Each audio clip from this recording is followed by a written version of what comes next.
Everyone, welcome to Amraj classes. आज हम paper solve करेंगे यूपी पीसीएस प्री एग्जाम 2011 का। ये हमारा पार्ट फर्स्ट रहेगा। 5 से 6 के बीच में जितने क्वेश्चन आपके सॉल्व हो जाएंगे करवाया जाएगा। इसके बाद हम नेक्स्ट सेशन में देखेंगे। तो सोशियोलॉजी में अभी तक आपका असिस्टेंट प्रोफेसर का हो गया या फिर आपका यूजीसी एनटीए नेट का हो गया पेपर। इनसे आपको 300 प्लस पीवाईक्यू सॉल्व करवाए गए हैं और साथ ही साथ आपका पीजीटी का 2000 से 2021 के बीच में जितने भी पेपर कंडक्ट हुए सभी का पीवाईक्यूज करवा दिया गया है। तो आज आप देखेंगे पीवाईक्यूज की पावर, कितने सारे क्वेश्चन आपका इस एग्जाम में देखने को मिल रहा है, राइट।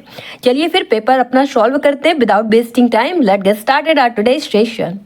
ये रहा आपका first question. In his theory of social change P A Sorokin has classified culture as. अपने सामाजिक परिवर्तन के सिद्धांत में पीए सोरोकिन ने संस्कृति को वर्गीकृत किया है। फर्स्ट सेंसेट चेतनात्मक, सेकंड आइडिएशनल विचारात्मक, थर्ड आइडियलिस्टिक आदर्शात्मक, फोर्थ अडेप्टिव अनुकूलनात्मक। Select the correct answer from the codes given below. तो नीचे आपको कोड दिया गया, इसके बेसिस पे आपको करेक्ट आंसर चूज करना है। फर्स्ट ऑप्शन है 1 and 2, second option 3 and 4, third option है 1, 2 and 3, फोर्थ ऑप्शन है 2, 3 and 4। तो आपका राइट आंसर क्या हो जाएगा? तो पिट्री में सोरोकिन ने जो क्लासिफाइड किया आपके कल्चर को कौन कौन से में, तो आपका हो जाएगा सेंसेट चेतनात्मक में किया, आइडिएशनल विचारात्मक में भी किया है और आइडियलिस्टिक आदर्शात्मक में भी किया। किस में नहीं किया? अडेप्टिव अनुकूलनात्मक में नहीं किया है। और ये क्वेश्चन आपके नेट में भी पूछा गया था। तो यहाँ आपका राइट आंसर क्या हो जाएगा? Option C 1, 2 and 3। तो आपके जो पिट्री में सोरोकिन है ये कौन थे? ये आपके Russian American sociologist and political activist थे। इनके जन्म की बात करें तो इनका जन्म आपको 2 Feb 1889 में हुआ था और इनका डेथ कब हुआ था? 10 Feb 1968 में हुआ था। और अगर आपसे पूछ लिया जाए फादर ऑफ सोशल मोबिलिटी तो कौन थे? ये आपके पिट्रिम सोरोकिन थे, क्योंकि इन्होंने फर्स्ट टाइम इंट्रोड्यूस किया था कॉन्सेप्ट सोशल मोबिलिटी का। और इनकी कौन सी बुक थी जिसमें इन्होंने किया था? बुक का नाम आप याद में रखिएगा, क्या है? Social and cultural mobility. तो इसीलिए इनको आपका सोशल मोबिलिटी के फादर के रूप में जाना जाता है, right. Next question, globalization is a new characteristics of. वैश्वीकरण एक नवीन विशेषता है। फर्स्ट ऑप्शन कैपिटलिस्ट सोसाइटी, पूंजीवादी समाज की। Second option post industrial society, उत्तर औद्योगिक समाज की। थर्ड ऑप्शन सोशलिस्टिक सोसाइटी, समाजवादी समाज की। Fourth option society of oil rich nations, तेल धनी राष्ट्रों के समाज की। तो आपका राइट आंसर क्या हो जाएगा? तो हम सबसे पहले बात करते हैं ग्लोबलाइजेशन क्या होता है। तो ग्लोबलाइजेशन आपका एक कॉम्प्लेक्स प्रोसेस होता है जो कि आपका ग्लोबल स्केल पर इकोनॉमीज हो गई, सोसाइटीज हो गए, कल्चर्स हो गए, इनका इंटीग्रेशन एंड इंटरेक्शन होता है। मीन्स कहने का मतलब है कि जो आपकी सोसाइटीज है, इकोनॉमीज हैं, कल्चर्स हैं, इनका एक देश से दूसरे देश में आदान प्रदान होता है। किसके तहत होता है? आपका ग्लोबलाइजेशन के तहत होता है। तो यहाँ आपका राइट आंसर क्या हो जाएगा? Option B, post industrial society. Capitalist society आपको यूएसए में देखने को मिल सकता है, सोशलिस्ट सोसाइटी आप रशिया में देख सकते हैं। वहीं हम पोस्ट इंडस्ट्रियल सोसाइटी की बात करते हैं तो इसके कैरेक्टरिस्टिक्स क्या होते हैं? इसमें आपका जो मैन्युफैक्चरिंग बेस्ड इकोनॉमी होती है ये आपका शिफ्ट कर जाता है सर्विस बेस्ड इकोनॉमी में। इसमें क्या होता है कि जो आपका सर्विस सेक्टर होता है जनरेट करता है ज़्यादा वेल्थ एंड एम्प्लॉयमेंट, किसके कंपैरिजन? गुड्स प्रोड्यूसिंग सेक्टर के। तो आपको ही पता है आपका एक प्राइमरी सेक्टर होता है, दूसरा मैन्युफैक्चरिंग सेक्टर हो गया, तीसरा ये सेकेंडरी सेक्टर हो गया, प्राइमरी सेक्टर हो गया और ये आपका टर्सरी सेक्टर हो गया। यहाँ पर आपको एग्रीकल्चर देखने को मिलता है, यहाँ पे आपको मैन्युफैक्चरिंग देखने को मिलता है और यहाँ पर आपको सर्विस सेक्टर देखने को मिलता है। तो हमारा जो इंडिया है पहले जो प्राइमरी सेक्टर था यहीं से डायरेक्ट हम मूव कर गए थे अपने टर्सरी सेक्टर पे। हालांकि आजकल मैन्युफैक्चरिंग पर ज़्यादा फोकस किया जा रहा है, आपका मेड इन इंडिया वगैरह चलाया जा रहा है। तो हम बात कर लेते हैं अपना पोस्ट इंडस्ट्रियल सोसाइटी किसने दिया इस कॉन्सेप्ट को, किसने पॉपुलर बनाया आपका पोस्ट इंडस्ट्रियल सोसाइटी को। तो पोस्ट इंडस्ट्रियल सोसाइटी को जिन्होंने आपका पॉपुलर बनाया उनका नाम है डैनियल बेल नाम है। तो डैनियल बेल की एक बुक आई थी 1973 में, बुक का नाम था the coming of post industrial society. तो इसी बुक में इन्होंने बताया था, अपना कॉन्सेप्ट दिया था पोस्ट इंडस्ट्रियल सोसाइटी का। और इन्होंने कहा भी था कि औद्योगिक समाज से उत्तर औद्योगिक समाज में बदलाव एक महत्वपूर्ण सामाजिक परिवर्तन था जिसके दूरगामी परिणाम होंगे। तो यहाँ हमारा राइट आंसर क्या हो गया? Option B, post industrial society. ये आपका ग्लोबलाइजेशन का कैरेक्टरिस्टिक्स है, right. Next question is who was divided the society into two broad categories which folk and urban. किसने समाज को दो बृहद श्रेणियों लोक एवं नगरीय में विभाजित किया है। First option L H. Morgan, second option Herbert Spencer, third option Robert Redfield, fourth option R A Nisbet. तो आपका राइट आंसर क्या हो जाएगा। तो हम मॉर्गन की बात करें तो मॉर्गन ने आपके सोसाइटी को 3 पार्ट में डिवाइड किया है। तो ये तो आपके आंसर होंगे नहीं। जंगली असभ्य समाज जो आपका सैवेज सोसाइटी हो गया, और दूसरा क्या हो गया इनका बर्बर समाज जो आपका बार्बिज्म हो गया, और तीसरा आपका क्या हो गया सिविलाइज्ड सोसाइटी मीन्स सभ्य समाज। तो ये आपका एल.एच. मॉर्गन के अकॉर्डिंग है। हम स्पेंसर की बात करें तो स्पेंसर ने आपका समाज को 2 भागों में डिवाइड किया है। कौन कौन से में। पहला आपका हो जाएगा मिलिटेंट सोसाइटी। मिलिटेंट सोसाइटी जो आपका युद्धसु समाज भी बोलते हैं, इसको सैनिक समाज भी कहते हैं। और दूसरा आपका इंडस्ट्रियल सोसाइटी में डिवाइड किया गया है मीन्स औद्योगिक समाज में। तो हमारा राइट आंसर क्या हो जाएगा फोक एंड अर्बन। लोक एंड नगरीय में किसने विभाजित किया रेडफील्ड ने किया है। तो राइट आंसर क्या हो जाएगा ऑप्शन सी रॉबर्ट रेडफील्ड। वहीं आपसे अगर पूछ लिया जाए दुर्खीम ने किस में किया। दुर्खीम ने आपका मैकेनिकल सोसाइटी में किया है और ऑर्गेनिक सोसाइटी में किया है। और वहीं अगर आपसे हैविलैंड का पूछ लिया जाए तो हैविलैंड ने किसने किया है। हैविलैंड ने आपका सिंपल सोसाइटी और कॉम्प्लेक्स सोसाइटी में डिवाइड किया है सोसाइटी को।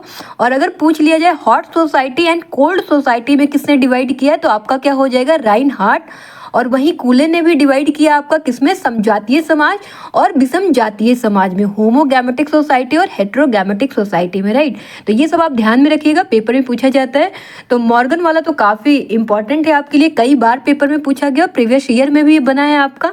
तो यहाँ आपका राइट आंसर क्या हो गया option C Robert Redfield. Next question who was coined the term reference group. संदर्भ समूह पद का विरचन किसने किया है। First option H H. Hyman, second option W G. Sumner, third option R A Nisbet, fourth option R K. Merton. तो आपका राइट आंसर क्या हो जाएगा। तो ये क्वेश्चन हमने किया था आपका पीजीटी 2005 में आई थिंक पूछा गया था पीवाईक्यूज में। तो आपका राइट आंसर यहाँ पर क्या हो जाएगा। तो जो आपका संदर्भ समूह है इस कॉन्सेप्ट को सबसे पहले हर्बर्ट हाइमन ने दिया था। 1942 में इनकी एक बुक आई थी, क्या आया था द साइकोलॉजी ऑफ स्टेटस, ये बुक आई थी। और इसी बुक में इन्होंने इसका डेवलप किया था और इसका उपयोग इन्होंने स्कूल के बच्चों के अध्ययन के संदर्भ में किया था। तो यहाँ आपका राइट आंसर क्या हो जाएगा ऑप्शन ए एच.एच. हाइमन। और अगर क्वेश्चन पूछ लिया जाए कि जो संदर्भ समूह है इसकी समाज शास्त्रीय व्याख्या करने का श्रेय किसको जाता है तो आर.के. मर्टन को जाता है। तो आपका राइट आंसर तब क्या हो जाएगा R K. Merton. Next question who has written the book Asian drama. किसने एशियन ड्रामा पुस्तक लिखी। First option G S. Ghurye, second option T V. Bottomore, third option Alva Myrdal, fourth option Gunnar Myrdal. तो आपका राइट आंसर क्या हो जाएगा। ये बुक भी काफी इंपॉर्टेंट है, कई एग्जाम में पूछा गया। तो राइट आंसर हो जाएगा ऑप्शन डी गुन्नार मिडल। तो यहाँ हम जी.एस. घुरिये की बात करते हैं तो इनके कई बुक का नाम आपको बताया गया, आप कॉमेंट सेक्शन में बता सकते हैं। तो जी.एस. घुरिये को क्या बोला जाता है फादर ऑफ इंडियन सोशोलॉजी, भारतीय समाजशास्त्र के जनक पूछा जाएगा तो कौन हो जाएंगे जी.एस. घुरिये। वही हम टी.वी. बोटोमोर की बात करते हैं तो टी.वी. बोटोमोर जो है आपका समाज की उत्पत्ति और विकास को लेकर, जो समाजशास्त्र है उसकी उत्पत्ति और विकास को लेकर आपका 4 स्टेजेस बताए हैं। पहले स्टेज में इनके कौन आ जाते हैं प्लेटो एंड एरिस्टोटल। तो प्लेटो एंड एरिस्टोटल का आपको जो बुक नहीं भूलना है, प्लेटो की बुक है रिपब्लिक और एरिस्टोटल के बुक का नाम क्या है एथिक्स एंड पॉलिटिक्स। इसमें इन्होंने उस समय के जो सामाजिक जीवन है उस पर पहलुओं पर चर्चा की है, जिसमें आपका पारिवारिक जीवन आ गया, स्त्रियों की स्थिति हो गई, रीति रिवाज हो गए, कल्चर्स हो गए, नॉर्म्स हो गए, इन सभी का जिक्र किया है। और प्लेटो एंड एरिस्टोटल के अलावा आपको लुक्रेशियस भी देखने को मिलेंगे और सेंट साइमन और सिसरो वगैरह भी हैं, मनु और कौटिल्य, इन सबको भी आप ले सकते हैं। और सेकंड स्टेज की हम बात करते हैं तो सेकंड स्टेज में आपका जो है जो समस्या है उसको लॉजिकली सॉल्व करने की बात कही गई। और इसके अंतर्गत आपके कौन आ जाते हैं, आपके थॉमस एक्विनॉस एंड दांते वगैरह सेकेंड स्टेज में आ जाते हैं। और हम थर्ड स्टेज की बात करते हैं। थर्ड स्टेज में आपका थर्ड स्टेज के अंतर्गत कौन आ जाते हैं। थर्ड स्टेज के अंतर्गत आपके हॉब्स, लॉक और रूसो, इनका नाम आपने काफ़ी सुना है, हॉब्स, लॉक, रूसो। तो ये आपके थर्ड स्टेज में आ जाते हैं। इसमें जो सामाजिक घटना था उसके स्टडी में जो साइंटिफिक मेथड होता है उसका स्टार्टिंग किया गया। और सर थॉमस मूर, ये बुक भी आपसे पूछा गया, यूटोपिया है। किसकी है? सर थॉमस मोर की। ये भी आपका थर्ड स्टेज में ही आते हैं। और मॉन्टेस्क्यू की जो बुक है द स्पिरिट ऑफ लॉज, इसमें भी मानव समाज पर भौगोलिक पर्यावरण के प्रभाव को स्पष्ट करने का प्रयास किया गया। और इसी काल में जो आपका थर्ड स्टेज था, इसी में आपका बीको की बुक है द न्यू साइंस, इसमें भी सामाजिक शक्तियों के उद्देश्य पूर्ण व्याख्या किया गया है। और हम फोर्थ स्टेज की बात करते हैं। आपका फोर्थ स्टेज जो है, यही अवस्था आपका ऑगस्ट काम्ट का आता है। और समाजशास्त्र के जनक कौन थे आपके? ऑगस्ट काम्ट है।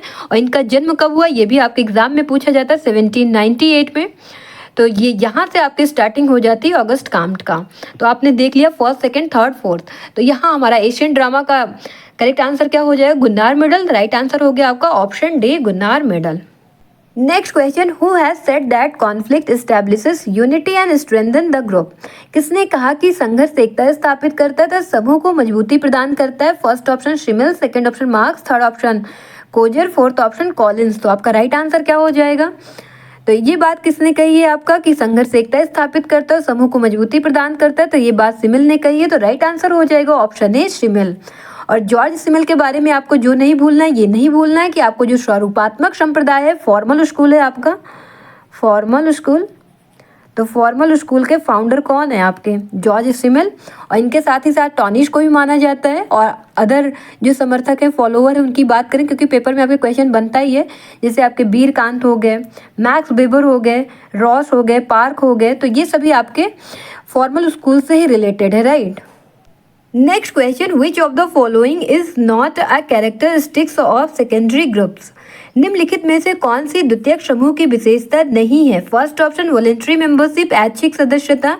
Second option gratification of limited needs, सीमित स्वार्थों की तुष्टि। थर्ड ऑप्शन स्पॉन्टेनियस डेवलपमेंट, अकस्मात विकास। फोर्थ ऑप्शन फॉर्मल ऑर्गेनाइजेशन, औपचारिक संगठन। तो आपका राइट आंसर क्या हो जाएगा? तो यहाँ पर आपसे नहीं बताना है कौन सा सेकेंडरी ग्रुप की विशेषता नहीं है। पहला है वॉलेंट्री मेंबरशिप, ऐच्छिक सदस्यता, ये आपकी कैरेक्टरिस्टिक्स में आएगा। ग्रेटिफिकेशन ऑफ लिमिटेड नीड्स, सीमित स्वार्थों की तुष्टि, ये भी आ जाएगा। अकस्मात विकास, स्पॉन्टेनियस डेवलपमेंट, ये आपका प्राइमरी ग्रुप की विशेषता है, प्राइमरी ग्रुप की विशेषता है। तो हमारा राइट आंसर यहाँ पर क्या हो जाएगा? Option C, spontaneous development. और फॉर्मल ऑर्गेनाइजेशन आपका किसका विशेषता है? सेकेंडरी ग्रुप की विशेषता है। तो हम प्राइमरी ग्रुप की बात करें तो इसके जो कैरेक्टरिस्टिक्स है, यहाँ पर आपको स्मॉलर साइज देखने को मिलेगा। और जो रिलेशनशिप होता है फेस टू फेस होता है। और यहाँ पर आपको स्पॉन्टेनियस डेवलपमेंट होता ही है इनका। और पर्सनल एंड इंटीमेट रिलेशनशिप भी आपको देखने को मिलता है। और यहाँ पर यूनिवर्सैलिटी रहती है। तो हम प्राइमरी ग्रुप की बात करें तो सबसे पहले इसका जिक्र किसने किया था? तो प्राइमरी ग्रुप का सबसे पहले जिक्र आपका सी.एच. कूले ने किया था। और कब किया था? तो इनकी एक बुक आई थी 1909 में। उस बुक का नाम आपको ध्यान में रखना है, कई बार आपके पेपर में पूछा गया। क्या है? सोशल ऑर्गेनाइजेशन, ये बुक का नाम है चार्ल्स कूले का। और वहीं हम प्राइमरी जो आपका ग्रुप है, प्राइमरी ग्रुप का लिए चार्ल्स कूले ने जो आपका फैमिली हो गया, पड़ोस हो गया, प्लेग्राउंड हो गया, इसको सबसे बेस्ट एग्जाम्पल आपका प्राइमरी ग्रुप का किसने माना है? चार्ल्स कूले ने माना है। और यहाँ से भी क्वेश्चन आपके पेपर में देखने को मिला है। तो यहाँ हमारा राइट आंसर क्या हो गया? ऑप्शन सी, स्पॉन्टेनियस डेवलपमेंट, क्योंकि यहाँ पर आपसे नहीं पूछा गया है। Next question, which of the following factors is are the causes of the conflict? निम्नलिखित में से कौन से कारक संघर्ष के कारण है? फर्स्ट ऑप्शन हेट, घृणा।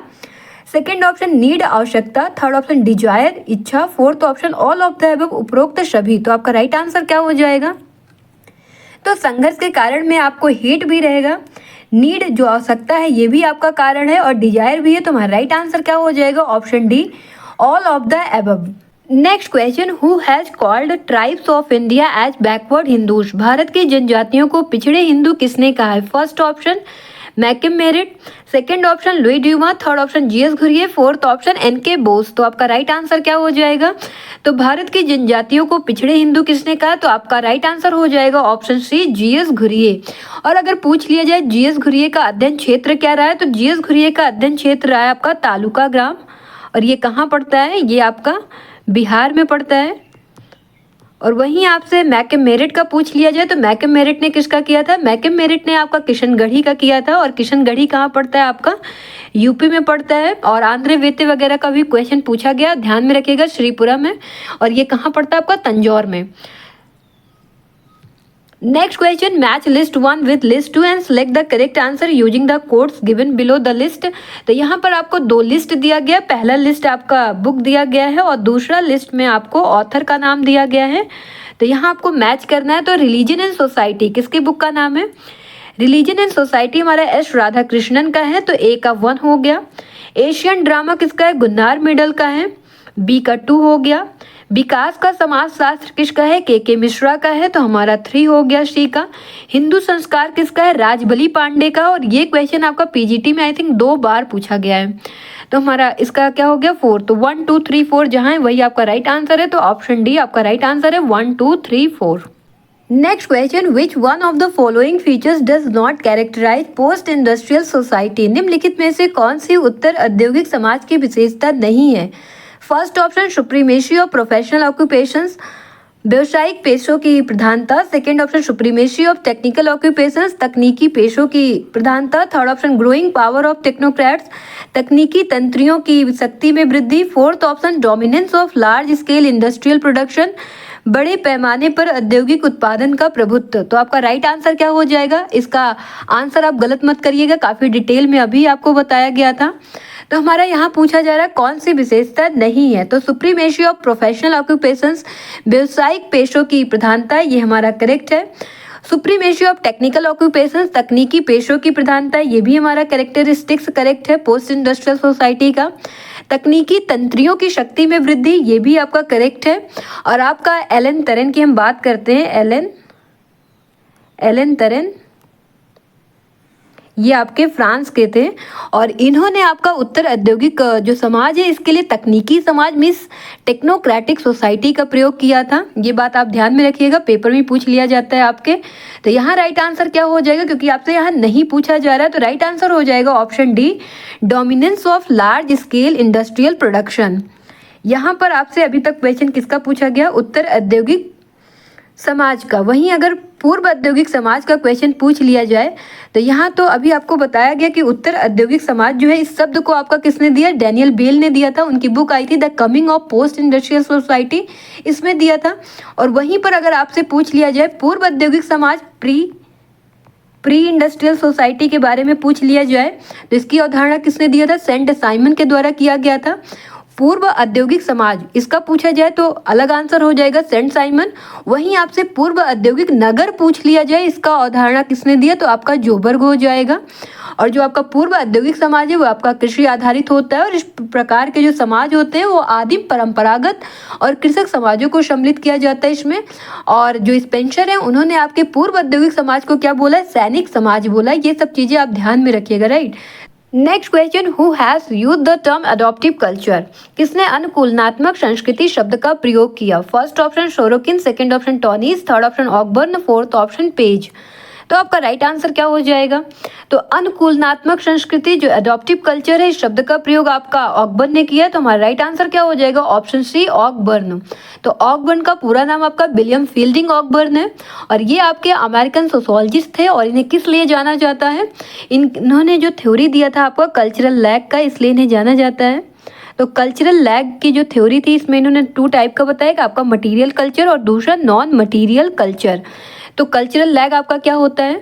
तो आपको बताया गया है, कई बार बताया गया, किसी को याद हो आप कमेंट सेक्शन में बता सकते हो, जिनको नहीं याद उनको हम बता दे रहे हैं कि जो आपका नॉन मटेरियल कल्चर है जब ये पिछड़ जाए मटेरियल कल्चर के कंपैरिजन तो उसको बोलते हैं आपका कल्चरल लैग। जो उनके बीच में लैग आ रहा है वो क्या हो जाएगा? आपका कल्चरल लैग। तो और ऑकबर्न के एक बुक है उसको नहीं भूलना है, पेपर में भी आपके पूछा ही गया है, क्या है? Social change. Next question, who has classified groups as in groups and out groups? समूहों को अंतर समूह और बाह्य समूह में किसने वर्गीकृत किया है? First option WG Sumner, second option Kingsley Davis, third option CH कूले, fourth option है आपका T पार्सन्स। तो आपका राइट आंसर क्या हो जाएगा? तो किसने आपका डिवाइड किया है, क्लासिफाइड किया है ग्रुप्स को in groups and out groups में? तो आपका राइट आंसर हो जाएगा option A, WG Sumner. Next question, who has said that human beings are sociable but conflict prone animals? किसने कहा कि मानव सामाजिक होते हुए भी संघर्ष प्रिय प्राणी है? First option Coser, second option Collins, third option Hegel, fourth option Darwin. तो आपका राइट आंसर क्या हो जाएगा? तो कॉलिंस का कहना था कि मानव सामाजिक होते हुए भी संघर्ष प्रिय प्राणी है। Collins said that human beings are sociable but conflict prone animals. तो आपका राइट आंसर क्या हो गया? Option B Collins. तो हम कोजर की बात करते हैं, जब कॉन्फ्लिक्ट की बात आएगी तो आपको भूलना ही नहीं है कोजर को। तो कोजर की एक बुक आई थी, जो बुक आपसे एग्जाम में भी पूछा जाता है, क्या है? The functions of social conflict. ये किनकी बुक का नाम है? कोजर की। तो ये बुक आपको नहीं भूलना है। और अगर आपसे पेपर में क्वेश्चन पूछा जाए कि सामाजिक संघर्ष के प्रकारों के बारे में किसने लिखा, तब आपका राइट आंसर क्या हो जाएगा? कोजर।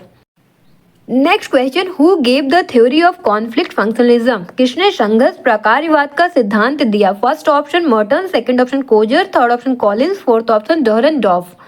तो आपका राइट आंसर क्या हो जाएगा? तो संघर्ष प्रकारवाद जो कॉन्फ्लिक्ट फंक्शनलिज्म है, इस सिद्धांत को आपका किसने दिया? कोजर ने दिया। तो राइट आंसर क्या हो जाएगा? Option B Coser. तो जो आपको अभी बुक बताई गई the functions of social conflict, तो इसी बुक में कोजर ने जो डेरेनडॉर्फ हो गए आपके और पार्सन्स हो गए, इनका काफ़ी विरोध किया है। और कोजर ने कहा कि जो डेरेनडॉर्फ है अन्य विचारकों की तरह संघर्ष को मात्र विघटनकारी प्रक्रिया के रूप में लिया, और पार्सन्स ने तो समाज में जो मात्र संतुलन है, इक्विलिब्रियम है, उसी के रूप में देखा है। तो कोजर ने अपनी उसी बुक में, जो बुक आपको बताया गया the functions of social conflict, इसी में इसका विरोध किया है। और जो कोजर है संघर्ष का मुख्य कारण आपका क्या मानते हैं? संघर्ष का मुख्य कारण आपका मानते हैं कॉन्फ्लिक्ट ऑफ इंटरेस्ट को मानते हैं।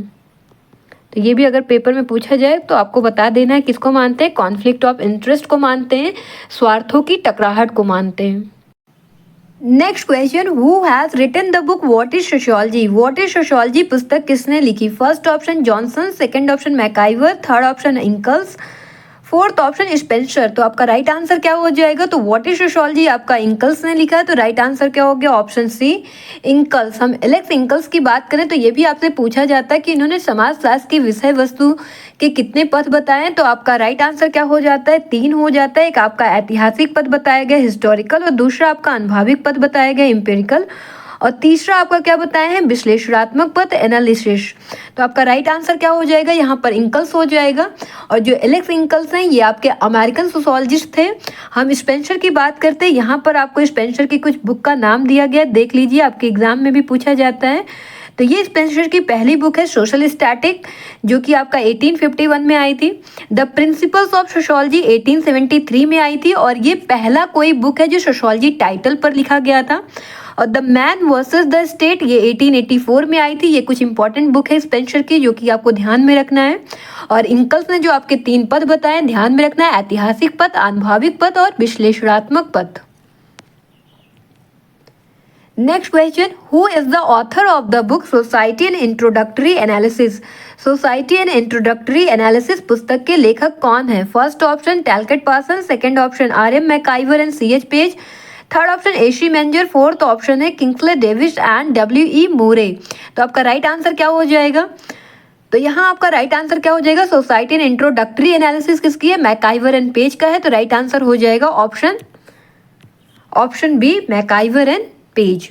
तो हम यहाँ पर टैलकेट पार्सन्स के कुछ इंपॉर्टेंट बुक्स देख लेते हैं। The structure of social action, जो कि आई आपका 1937 में, और दूसरी बुक है द सोशल सिस्टम, 1951 में आई। Next question, in which of the following membership is voluntary? निम्नलिखित में से किसमें सदस्यता ऐच्छिक होती है? फर्स्ट ऑप्शन एसोसिएशन समिति में, सेकंड ऑप्शन सोसाइटी समाज में, थर्ड ऑप्शन कम्युनिटी समुदाय में, फोर्थ ऑप्शन इंस्टीट्यूशन संस्था में। तो आपका राइट आंसर क्या हो जाएगा? तो सदस्यता आपकी अच्छी किसमें होती है? तो सबसे पहले हम एसोसिएशन देखते हैं। तो समिति की जो कैरेक्टरिस्टिक्स होती है, ग्रुप्स ऑफ इंडिविजुअल्स होता है। समिति जो होता है व्यक्तियों का संगठन है, और इसकी जो स्थापना है विचार पूर्वक की जाती है। और एक जो समिति है इसका डेफिनेट एम होता है, और इसकी जो मेंबरशिप होती है वॉलंटरी होती है। तो आपका राइट आंसर क्या हो जाएगा? ऑप्शन ए एसोसिएशन। और इसकी जो नेचर होता है टेम्परेरी नेचर का होता है। जब आपका समिति जिस भी पर्पस के लिए बनाई जाती है, जब पर्पस फुलफिल हो जाता है तब ये आपका खत्म हो जाता है। तो ये आपका क्या हो गया? टेम्परेरी नेचर का हो गया आपका। और ये क्या बोलते हैं, आपका फॉर्मल रिलेशंस होते हैं इसमें, और ये साध्य ना होकर साधन है। समिति आपका क्या है, साध्य ना होकर साधन है, और इसमें सभी के क्या होते हैं, इक्वल इंटरेस्ट होते हैं। तो आप जान गए होंगे समिति क्या है, एसोसिएशन क्या है, और इसके कैरेक्टरिस्टिक्स क्या होते हैं। और हम बात कर लेते हैं आपका समाज का। तो समाज की कैरेक्टरिस्टिक्स की बात करें तो समाज में आपके पारस्परिक जागरूकता पाई जाती है, और समाज कैसा है आपका, अमूर्त है, इनटेंजिबल है। समाज में आपका सहयोग और संघर्ष, कॉन्फ्लिक्ट और जो सहयोग है, कोऑपरेशन है, दोनों ही देखने को मिलता है। और समाज में आपका इंटरडिपेंडेंस पाई जाती है, और स्ट्रेटिफिकेशन भी आपका सोसाइटी में पाया जाता है। जो यहाँ पर आप कास्टिज्म देखते हैं तो वो क्या है, स्तरीकरण ही है। और समाज क्या है आपका, डायनामिक है, परिवर्तनशील है। और अब हम बात कर लेते हैं आपका कम्युनिटी का। तो कम्युनिटी का कैरेक्टरिस्टिक्स क्या हो जाएगा, तो इसमें क्या होता है, प्रत्येक समुदाय का एक निश्चित भौगोलिक क्षेत्र होता है, जो उनका जियोग्राफिकल एरिया है वो डेफिनेट होता है। और ये जो समुदाय है व्यक्तियों का एक बहुत बड़ा समूह होता है, ग्रुप ऑफ पीपल्स होते हैं। और समुदाय के सदस्यों में सामुदायिक भावना, जो कम्युनिटी सेंटिमेंट होता है, ये आपका पाया जाता है। और जो समुदाय है वो आपका स्पॉन्टेनियस इनका ग्रोथ होता है समुदाय का। और हम यहाँ पर जो समुदाय है आपका कैसा है, मूर्त है, मीन्स कॉन्क्रीट है आपका। और हम इंस्टीट्यूशन की बात कर लें तो इंस्टीट्यूशन का आपका कैरेक्टरिस्टिक्स क्या हो जाएगा, इंस्टीट्यूशन का अपना एक आइडिया होता है, इनके एक स्पेसिफिक पर्पज होते हैं, और इनका स्ट्रक्चर होता है, और इनमें परमानेंसी पाई जाती है, इनका अपना एक सिंबल होता है, और इसमें हेरिटेज होता है। तो आपका राइट आंसर क्या हो गया यहाँ पर, ऑप्शन ए, एसोसिएशन। एसोसिएशन में जो सदस्यता है वो आपका ऐच्छिक होता है, वॉलंटरी होता है, right. Next question, a group organized for the pursuit of an interest is called. एक ऐसा समूह जिसका संगठन किसी एक हित के लिए किया जाता है कहलाता है। First option a society, second option an association, third option a family, fourth option none of the above. उपर्युक्त में से कोई नहीं। तो आपका राइट आंसर क्या हो जाएगा, तो अभी आपको बताया गया जो समिति है ये एक ऐसा समूह है जिसका संगठन किसी एक हित के लिए किया जाता है, इसका एक पर्पस होता है, डेफिनेट एम होता है। तो आपका राइट आंसर क्या हो जाएगा, option B, an association. Next question, which one of the following sets of thinkers is known as conflict theorist. निम्नलिखित में से कौन सा चिंतकों का समूह संघर्ष सिद्धांतकारों का है। First option Marx, Dahrendorf, Sorokin, second option Marx, Simmel, Parsons, third option Coser, Marx, Dahrendorf, fourth option Davis, Simmel, Sorokin. ये भी आपका पीवाईक्यू से ही है, तो इसका राइट आंसर क्या हो जाएगा, ऑप्शन सी, कोजर, मार्क्स और डेरेंडॉर्फ। ये आपके क्या हैं, समूह संघर्ष सिद्धांतकारों के चिंतक हैं। तो कॉन्फ्लिक्ट थ्योरिस्ट का नाम पूछ लिया जाएगा तो क्या हो जाएगा, कोजर, मार्क्स और Dahrendorf. Next question, which one of the following is institution only. निम्नलिखित में से कौन एक केवल संस्था है। फर्स्ट ऑप्शन फैमिली, परिवार, सेकंड ऑप्शन यूनिवर्सिटी, विश्वविद्यालय, थर्ड ऑप्शन मैरिज, विवाह, फोर्थ ऑप्शन विलेज, ग्राम। तो आपका राइट आंसर क्या हो जाएगा, इनमें से केवल संस्था आपका क्या है, मैरिज है। तो राइट आंसर क्या हो जाएगा, ऑप्शन सी, मैरिज, विवाह। तो इंस्टीट्यूशन संस्था को लेके आपको एक बात नहीं भूलनी है, एग्जाम में भी आपके पूछा जाता है, विलियम जे गुडे और मैकाइवर एंड पेज। तो इन दोनों ने ही आपके चार एलिमेंट बताए इंस्टीट्यूशन के। तो वो 4 एलिमेंट्स क्या है, यही आपके एग्जाम में पूछा जाता है।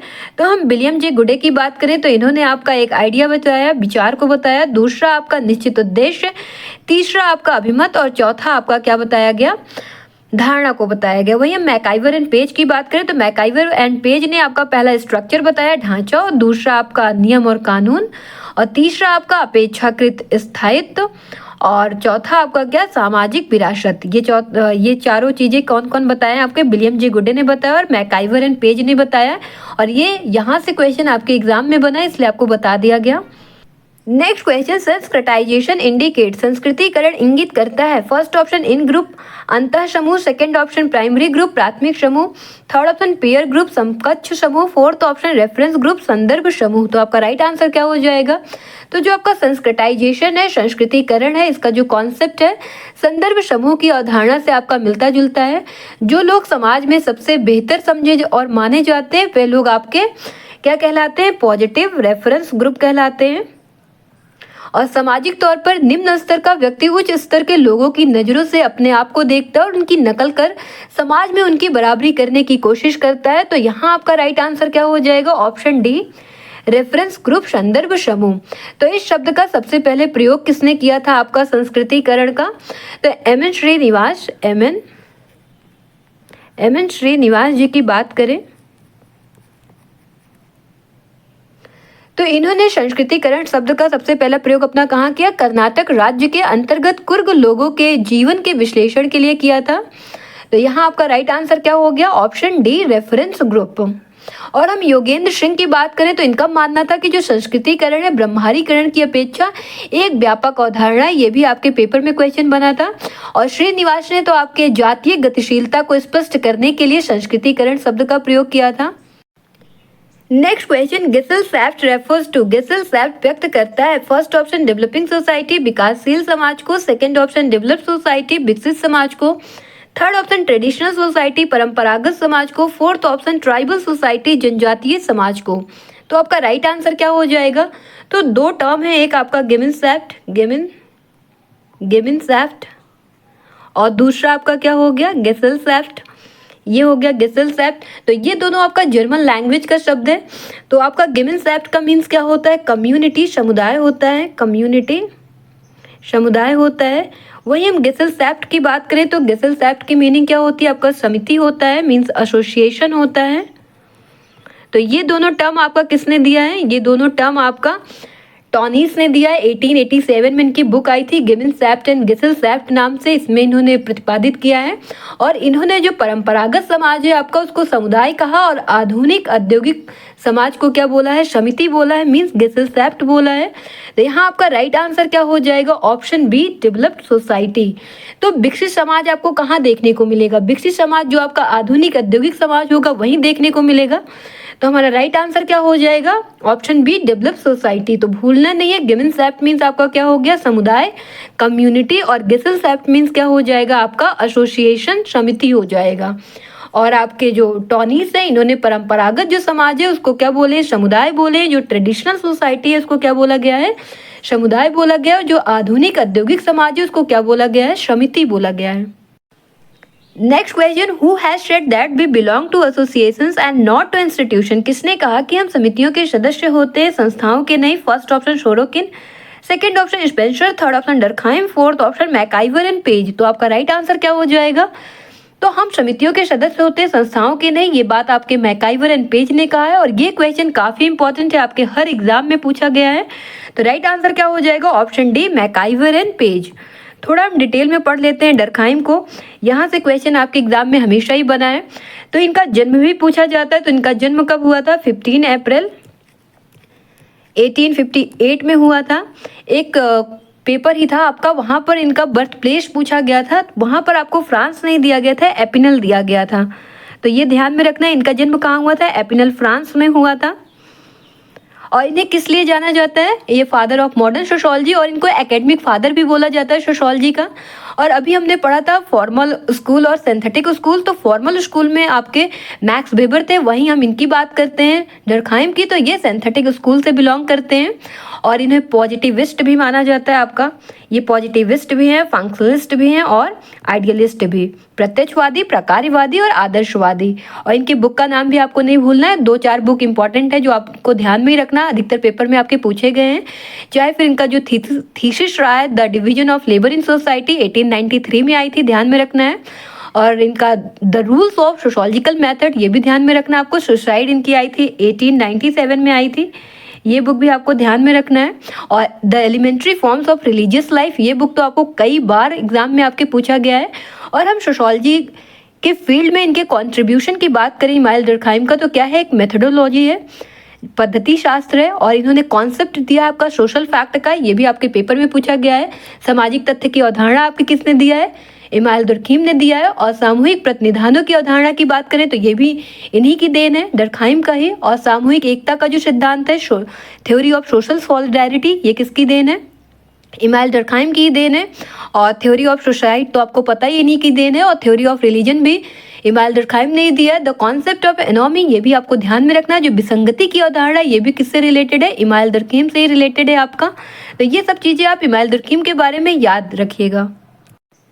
Next question, a subculture which appeals to our senses and reject the society's other subsystem of culture is known as। एक उप संस्कृति जो समाज की अन्य उपव्यवस्था की संस्कृति को नकारती है, जानी जाती है। फर्स्ट ऑप्शन काउंटर कल्चर, प्रति संस्कृति, सेकेंड ऑप्शन सनसेट कल्चर, चेतनात्मक संस्कृति। थर्ड ऑप्शन आइडियलिस्टिक कल्चर, आदर्शात्मक संस्कृति। फोर्थ ऑप्शन आइडिएशनल कल्चर, विचारात्मक संस्कृति। तो आपका राइट आंसर क्या हो जाएगा? इसका राइट आंसर आप सभी को ही पता होगा। एक उप संस्कृति जो समाज की अन्य उपव्यवस्था की संस्कृति को नकारती है, जानी जाती है प्रति संस्कृति। तो राइट आंसर क्या हो जाएगा? ऑप्शन ए, काउंटर कल्चर, प्रति संस्कृति। A sub culture which appeals to our senses and reject the societies other sub system of culture is known as counter culture. तो काउंटर कल्चर किसको कहते हैं? एक उप संस्कृति जो समाज की अन्य उपव्यवस्था की संस्कृति को नकार देती है, वो आपका क्या कहलाता है? प्रति संस्कृति कहलाता है। Next question, which of the following are the essential characteristics of little community as given by Robert Redfield. Redfield द्वारा प्रस्तुत लघु समुदाय को नीचे दी गई विशेषताओं में से कौन सी मौलिक विशेषताएं हैं? फर्स्ट है स्मॉलनेस, लघुता। सेकेंड है डिस्टिंक्टिवनेस, विशिष्टता। थर्ड है होमोजेनिटी, समरूपता। फोर्थ है क्लोजनेस, निकटता। Select the correct answers from the quotes given below. नीचे दिए गए कोट से सही उत्तर का चयन कीजिए। First option 1 and 2, second option 3 and 4, third option 1, 2 and 3, fourth option 1, 2, 3 and 4। तो आपका राइट आंसर क्या हो जाएगा?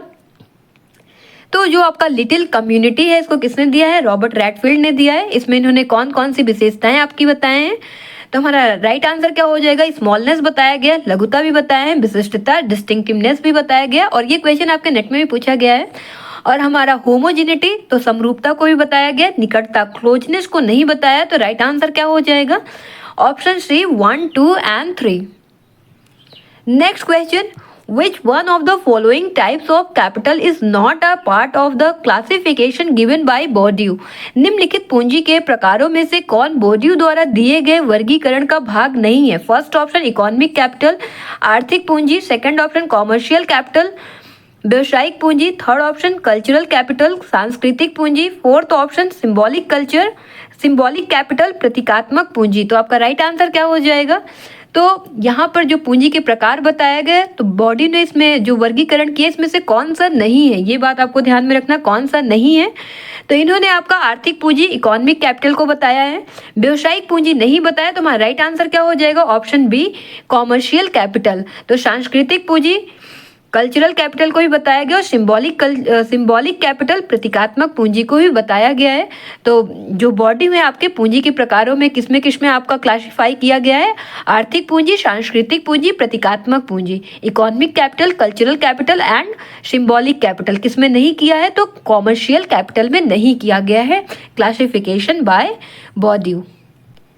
Next question, who has termed modern society as a risk society? आधुनिक समाज को जोखिम समाज के रूप में किसने व्यक्त किया है? First option Herbert Spencer, second option Anthony Giddens, third option Ulrich Beck, fourth option Jean Baudrillard. तो आपका राइट आंसर क्या हो जाएगा? तो किसने आपका आधुनिक समाज को जोखिम समाज के रूप में व्यक्त किया है? तो राइट आंसर हमारा हो जाएगा उल्रिक बेक। तो राइट आंसर क्या हो गया? Option C, Ulrich Beck. Next question, who has given the concept of posthumous modern society? किसने मृत्युपरांत आधुनिक समाज की अवधारणा को व्यक्त किया है? First option Zygmunt Bauman, second option Karl Marx, third option Ulrich Beck, fourth option Anthony Giddens. तो आपका राइट आंसर क्या हो जाएगा? तो मृत्युपरांत आधुनिक समाज का जो कॉन्सेप्ट है, अवधारणा किसने दिया? जिगमंड बोमन ने दिया। तो हमारा राइट आंसर हो जाएगा ऑप्शन ए, पॉस्थुमस मॉडर्न सोसाइटी का कॉन्सेप्ट किसने दिया? जिगमंड बोमन ने दिया है। हम कार्ल मार्क्स की बात करते हैं, तो इनका टाइम पीरियड क्या है? कार्ल मार्क्स का टाइम पीरियड 1818 से 1883 का रहा है। और ये सब क्वेश्चन आपके पेपर में पूछे जाते हैं, और इनका जन्म भी पूछा गया है, 5 मई 1818 में हुआ था। और इनको बोला जाता है फादर ऑफ साइंटिफिक सोशलिज्म। ये आपके कौन है? कार्ल मार्क्स है। और कार्ल मार्क्स, एक क्वेश्चन और भी आपके एग्जाम में बना था, इकोनॉमिक डिटर्मिनिस्ट, जो आर्थिक नियतिवादी, ये कॉन्सेप्ट किसने दिया था? आपका कार्ल मार्क्स ने दिया था। और हम कार्ल मार्क्स की कुछ बुक भी आप याद में रखिएगा, जैसे उनका होली फैमिली हो गया, जर्मन आइडियोलॉजी हो गया, पॉवर्टी ऑफ फिलोसफी हो गया, बेज लेबर एंड कैपिटल, या manifesto of the communist party, जिसको इन्होंने एंगल्स के साथ मिलकर लिखा था। ये सारी बुक का नाम भी आप याद रखिएगा। Next question, post industrial society, mind blowing. ये तीसरी बार है आपका जो पोस्ट इंडस्ट्रियल सोसाइटी, उत्तर औद्योगिक समाज पर क्वेश्चन पूछा गया। और हम 30th नंबर पर हैं और ये तीसरी बार पूछ लिया गया, तो ये आपके लिए काफ़ी इंपॉर्टेंट हो जाता है। आप इस पर अपना एक शॉर्ट नोट प्रिपेयर कर लीजिएगा।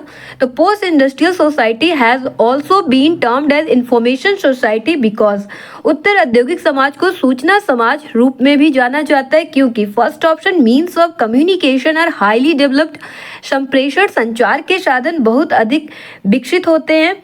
सेकेंड ऑप्शन है there is tremendous growth of newspaper, समाचार पत्रों के संचरण में बहुत बड़ी वृद्धि होती है। Third option knowledge is the basic resource of the society, समाज का मौलिक साधन ज्ञान होता है। Fourth option there is 100% literacy, साक्षरता 100% होती है। तो आपका राइट आंसर क्या हो जाएगा?